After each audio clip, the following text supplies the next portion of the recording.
ऐसा ना हो कि तुम्हें बहुत जल्द हवालात का खाना फिर खाने को मिले, समझे? बहुत बोल रहे हो श्रीराम, तेरी तो। अभिमान, अरे अभी तुम जमानत देकर बाहर आए हो और अगर फिर से बंद हो जाओगे तो तुम्हें छुड़ाना मुश्किल हो जाएगा। सच कह रहा हूं, मैंने कुछ भी नहीं किया है।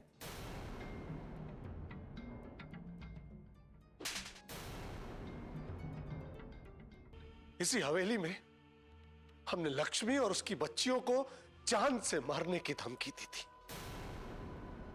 वो हमारे पैरों पे गिरकर गिड़गिड़ाकर उनकी जान की भीख मांग रही थी।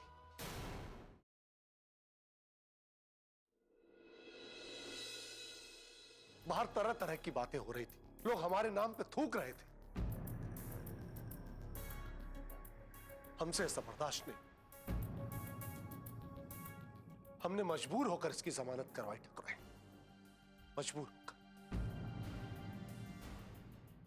ओह, मुझे लग रहा था कि आप मुझसे प्यार करते, मेरी फिक्र है आपको, पर आपको मेरी फिक्र नहीं, अपने खानदान की पड़ी। अभिमान, प्लीज आप मुझे लेक्चर मत दीजिए।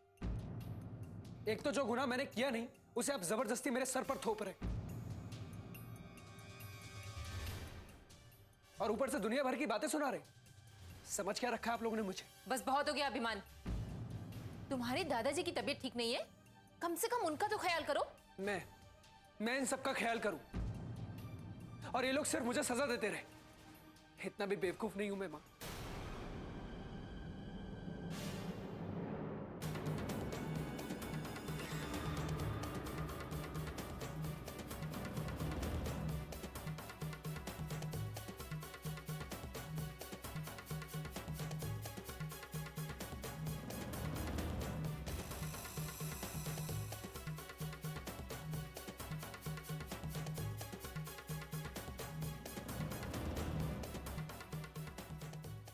हमारी ही शय का नतीजा, हमारा ही बोया हुआ बबूल अब हमें कांटे चुभ रहा है।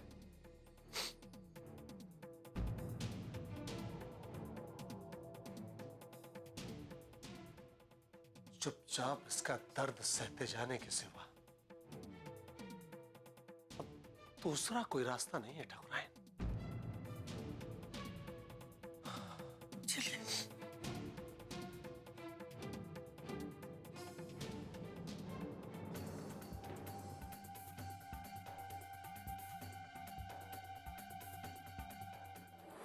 और तब पता है उन्होंने मुझसे क्या कहा था अपराजिता? क्या कहा माँ? वो बोली कि माँ, अगर चंदा मेरे मामा है तो वो मुझे अपने घर क्यों नहीं लेकर जाते, जैसे इंद्रजीत मामा हमें अपने घर ले जाते हैं। बाप रे, बचपन में ये इतनी बातूनी थी, सवाल पे सवाल पूछती जाती थी, मानो सवाल का भंडार हो इसके पास। माँ ये कैसे होता है, क्यों होता है, उफ। मुझे ऐसा लगता था जैसे कि मैं कोई परीक्षा दे रही हूं और ये मेरी मास्टरनी है। क्या बात है, बहुत हंसी मजाक चल रहा है। नमस्कार सुशीला जी। नमस्ते।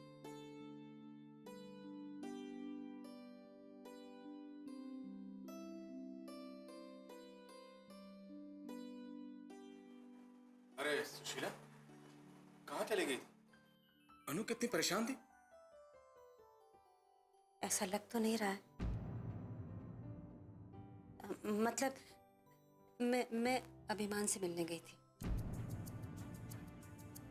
मैं वहां जाने की क्या जरूरत थी? उसे एहसास दिलाने कि हम लोग कमजोर नहीं हैं। उसने जो हमारी बेटी के साथ किया उसकी सजा उसे जरूर मिलेगी। सुशीला जी, आपको अकेले वहां नहीं जाना चाहिए था। अभिमान ने जो कारनामा किया है अभी, पता नहीं वो आपको भी कुछ कर बैठता तो। हाँ माँ, सही बात है, आपको वहां नहीं जाना चाहिए था। वो वैसे भी बहुत सरफिरा है। हाँ सुशीला जी, और वो बहुत जिद्दी भी है, गुस्से में आके वो कुछ भी कर सकता है। मुझे उसकी परवाह नहीं लक्ष्मी जी, मैं अपनी बेटी के लिए किसी से भी लड़ सकती हूँ। किसी ने भी मेरी बेटी को तकलीफ पहुंचाई ना, किसी ने भी, तो मैं उसे छोड़ूंगी नहीं। अरे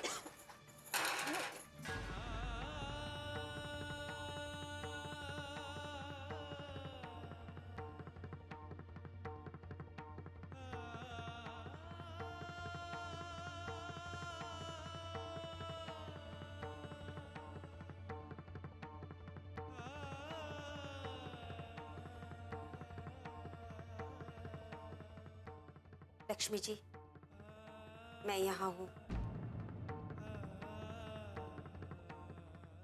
आप यहाँ की चिंता मत कीजिए,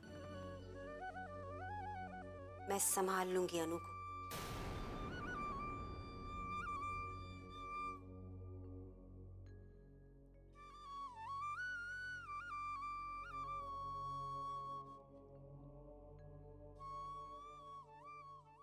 बिन बिटिया आंगन सोना।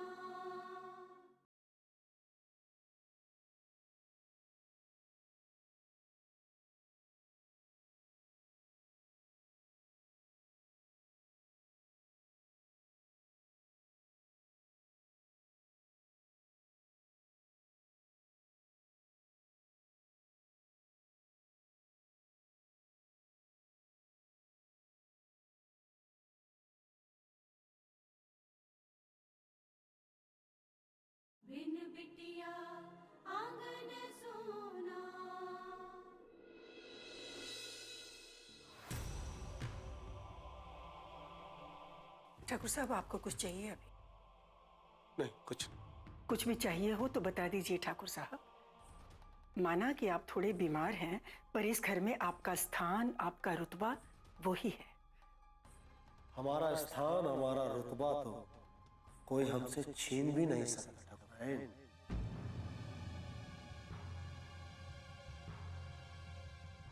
क्या सोचने लग गए ठाकुर साहब? नहीं, कुछ नहीं। अच्छा, ऐसा करो, एक कप चाय मंगवा दो। जी, मैं फूलवती को अभी कह के आती हूँ। अरे कावेरी तो चाय ले भी आई आपके लिए। बहू, तुम्हें कैसे पता चला कि हमें चाय पीनी है? मैंने सोचा आप सफर से आए हैं तो चाय पी के थोड़ी थकान मिट जाएगी आपकी। बहुत अच्छी चाय बनाई है तुमने।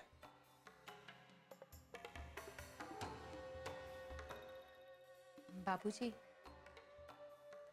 वो अभिमान ने आपसे इस तरह से बात की, इसके लिए मैं आपसे माफी मांगती हूँ।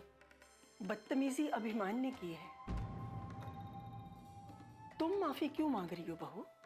बच्चों के अच्छे बुरे चाल चलन के जिम्मेदार आखिर माँ बाप ही होते हैं। मैंने कभी सपने में भी नहीं सोचा था कि जिस बेटे को मैं इतने लाड प्यार से पाल रही हूँ वो बड़ा होकर हमारी ही कदर नहीं करेगा। ये सब भाग्य की बात होती है बहू। संतान का सुख पाने के लिए हम लोग भगवान के आगे प्रार्थनाएं करते हैं, मन्नतें मांगते हैं। संतान तो मिल जाती है, लेकिन बाद में उसके अपनेपन का, उसके प्रेम का सुख हमें मिलेगा या नहीं, इसका हमें पता ही नहीं होता। परेशान मत हो बहू, थोड़ा सा रास्ते से भटक गया है, देर सवेर उसे सही रास्ता मिल ही जाएगा। तुम अपनी उम्मीद मत छोड़ो, सब सही हो जाएगा। जाओ। जी बाबूजी।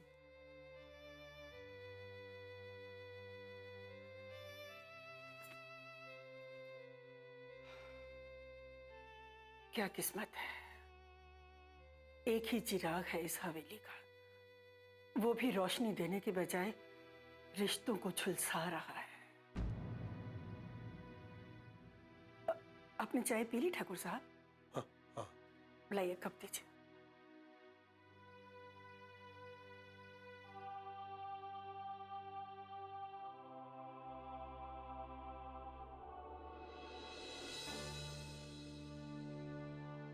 बहुत बोलने लगे हैं सब। जब से ये नाटक शुरू किया है हमने, सबकी गज भर की जबान हो गई है। कोई बात नहीं, सबको समझ लेंगे हम। बस एक बार हमारी योजना कामयाब हो जाए।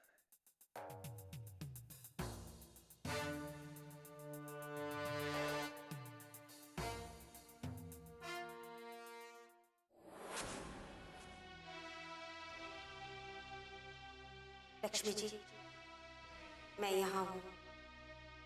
आप यहाँ की चिंता मत कीजिए, मैं संभाल लूंगी अनु को। लक्ष्मी जी,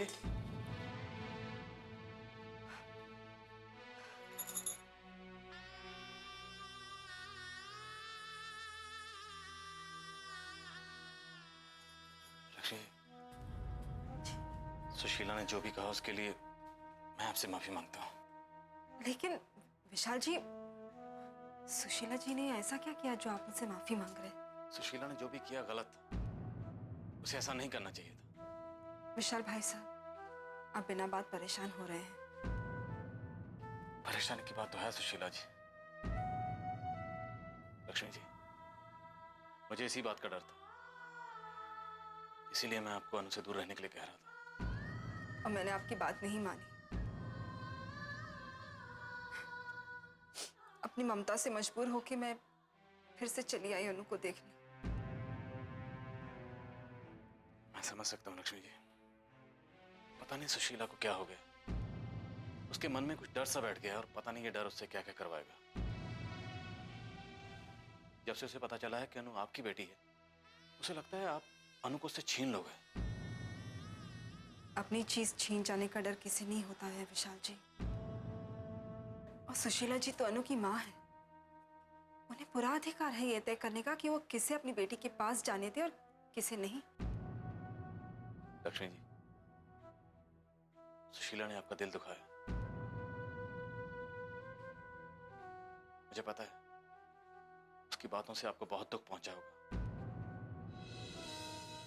पर प्लीज सुशीला को माफ कर देना और उसकी कोई भी बात अपने मन में मत रखना, प्लीज। हाँ, सुशीला जी की बातों से मुझे बहुत दुख पहुंचा है, बुरा भी लगा है, लेकिन इसमें उनकी कोई गलती नहीं है विशाल जी। गलती मेरी है, जो पराई चीज को अपना समझने की भूल कर बैठी थी। आपने मुझे समझाने की कोशिश भी की थी, लेकिन मैं सिर्फ अपने दिल की सुन रही थी।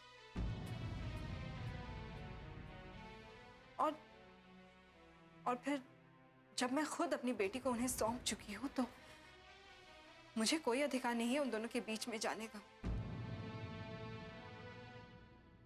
गलती मेरी है विशाल जी, और सुशीला जी ने मुझे सिर्फ उस गलती का एहसास करा दिया है।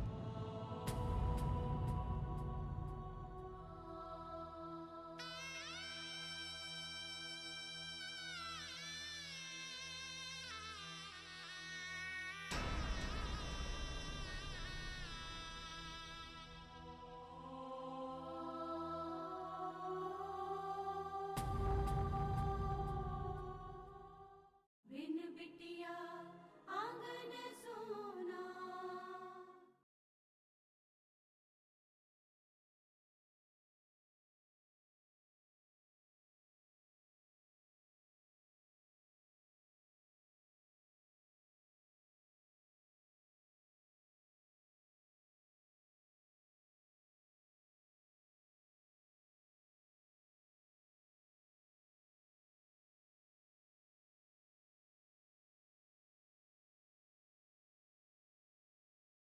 बिन बिटिया आंगन सोना।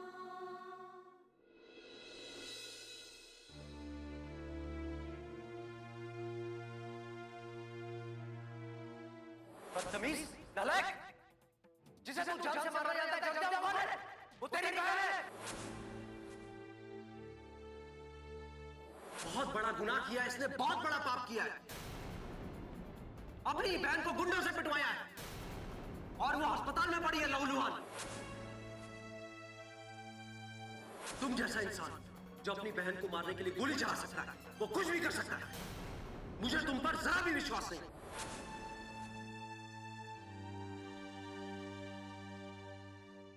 बाबूजी को ऐसा नहीं करना चाहिए था, जब वो अच्छी तरह से जानते थे कि अभिमान अनु पे 2 बार हमला कर चुका है और सफल नहीं हुआ तो उसने गुंडे भेज के उसे पिटवाया, फिर भी उसकी जमानत करवा दी। एक तरफ तो उसे सीख देने की बात करते हैं, सुधारने की बात करते हैं, और दूसरी तरफ उसकी जमानत करवाते हैं। मुझे समझ नहीं आ रहा कि आखिर बाबूजी चाहते क्या। मुझे पता है कि इतना कुछ होने के बाद भी अभिमान सुधरा नहीं है, वो कुछ ना कुछ जरूर करेगा। ये जानते हुए भी कि अनु उसकी बहन है, नफरत कम नहीं हुई उसकी, बल्कि और बढ़ गई है। मैं तुमसे बात कर रहा हूं, चुप क्यों? कुछ बोलती क्यों नहीं? मैं तो हमेशा ही चुप रही हूं। आपने अनु पे हुए हमले का जिम्मेदार मेरे बेटे अभिमान को ठहराया, चुप रही मैं। उसे हवालात में पहुंचाया, चुप रही मैं। यहां तक कि आपने सच जानते हुए कि आपकी खोई हुई बेटी अनु आपको वापस मिल गई है, आपने मुझे कुछ नहीं बताया, मैं तब भी चुप रही। तो फिर आप बोलने से क्या फायदा? मैंने जानबूझकर तुमसे नहीं छिपाया कावेरी। अनु नहीं चाहती थी कि ये सच किसी को पता चले, इसलिए आपने मुझसे, अपनी पत्नी से ये बात छुपाई? ये बात मैंने लक्ष्मी से भी छिपाई। लक्ष्मी तो उसकी मां है कावेरी, फिर भी ये सच मैंने उसको नहीं बताया, क्योंकि अनु नहीं चाहती थी कि ये सच किसी को पता चले, इसलिए मैंने तुमसे छुपाया। लेकिन अनु ऐसा क्यों कर रही थी? बल्कि उसे तो खुश होना चाहिए था। उसे उसका खोया हुआ घर मिल रहा है, परिवार मिल रहा है, रिश्ते नाते वापस मिल रहे हैं। हाँ कावेरी, लेकिन हम लोगों से बिछड़ने के बाद उसका जिस परिवार से नाता जुड़ गया था, वो उन्हें छोड़कर नहीं आना चाहती थी, उन्हें दुख नहीं पहुंचाना चाहती थी कावेरी, इसलिए चुप थी। क्या हुआ कावेरी, मेरी बात पे विश्वास नहीं तुम्हें? पहले मैं नाराज थी, लेकिन अब नहीं। मैं समझ सकती हूँ आपकी मजबूरी। मैंने आपसे बहुत रूखे तरीके से बात की, इसके लिए मुझे माफ कर दीजिए। अब माफी मांगने की जरूरत नहीं है कावेरी। अच्छा हुआ तुमने खुद इस बारे में मुझसे बात कर ली, क्योंकि एक चुप्पी दिमाग में बहुत सारी गलतफहमियां पैदा कर देती है। तुम निश्चित रहो, मुझे इस बात का बिल्कुल बुरा नहीं लगा।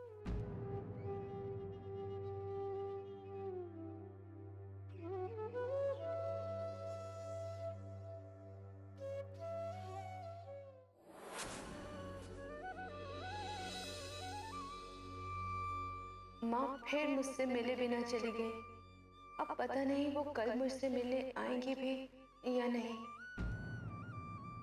अनु बेटा, अनु बेटा, क्या सोच रही हो? कुछ नहीं माँ, बस ये सोच रही थी माँ कि आप लोग बिना बात के परेशान हो गए मेरी वजह से। नहीं बेटा, ऐसा मत सोचो। तुम ठीक हो गई, यही हमारे लिए बहुत है। अच्छा ये बताओ, तुम्हें कुछ चाहिए? नहीं माँ, कुछ नहीं चाहिए। पापा कहाँ हैं? पापा? कैसी बेटा,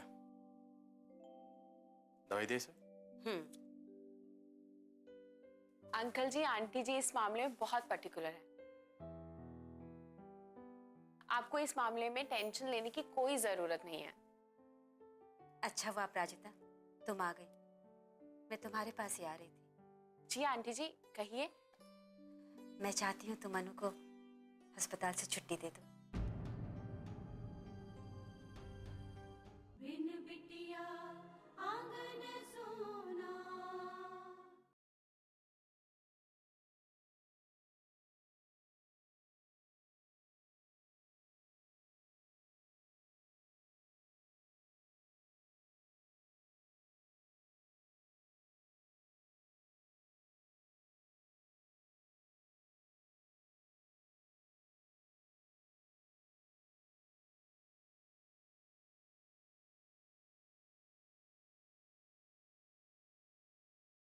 बिन बिटिया आंगन सोना। मैं चाहती हूँ तुम अनु को अस्पताल से छुट्टी दे दो। मैं जानती हूँ कि बहुत जल्दी है, लेकिन मैं यही चाहती हूँ। अरे लेकिन सुशीला, अभी उसे इलाज की जरूरत है, वो पूरी तरह से ठीक नहीं हुई है। ऐसे कैसे छुट्टी? कोई छुट्टी नहीं होगी अभी। कोई बात नहीं अंकल जी। कोई बात नहीं कैसे? फिर भी उसके टांके अभी पूरी तरह से ठीक नहीं है। अच्छा तुम बताओ, इस हालत में उसे घर ले जाना ठीक होगा? ठीक तो नहीं है, लेकिन अंकल जी इसमें कोई नुकसान भी नहीं है। अंकल जी दवाइयां तो दी की चल ही रही हैं और आंटी उन्हें अच्छे से फॉलो भी कर रही हैं, तो एज सच टेंशन की कोई बात नहीं है। अरे लेकिन बेटा, अंकल जी अगर आंटी जी का मन है अनुदी को घर ले जाने का तो ले जाने दीजिए। वैसे भी घर पे ज्यादा बेहतर तरीके से देखभाल हो पाएगी और रोज रोज आप यहाँ के चक्कर लगाकर भी परेशान हो रहे हैं। लेकिन हाँ आंटी जी, मैं एक बात जरूर कहूंगी, आज रात अनुदी को यहीं रहने दीजिए, कल सुबह आप यहाँ से ले जाइएगा, मैं नहीं रोकूंगी। थैंक यू बेटा, थैंक यू।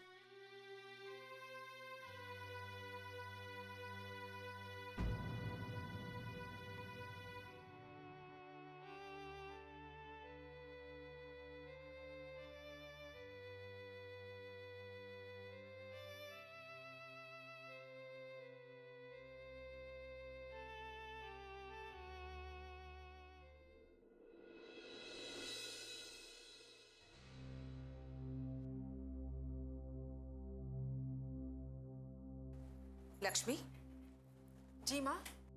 कहाँ गई थी तुम? मैं? हाँ, दिन में कहाँ गई थी?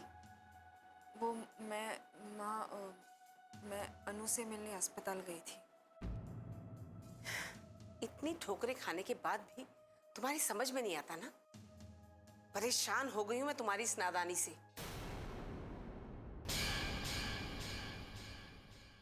जब तुम अन्नू को एक बार उन्हें सौंप चुके हो तो उसकी तरफ तुम्हारा ध्यान क्यों भटकता है? मैं बहुत कोशिश करती हूँ माँ, लेकिन खुद को रोक नहीं पाती। तुम्हें अपने आप को रोकना होगा। आपने देखा जब सुशीला आंटी ने माँ को अन्नू दी को अपने हाथों से खाना खिलाते देखा तो वो कितना दुखी हो गई थी। मैंने भी नोटिस किया था अंकल, आंटी अन्नू दी को लेकर बहुत पॉसेसिव थी। हमने क्या नहीं किया तुम्हारे साथ? कभी तुम्हें इंसान नहीं समझा। अपने जिद और घमंड के आगे हमेशा तुम्हारे अस्तित्व को कुचला है हमने।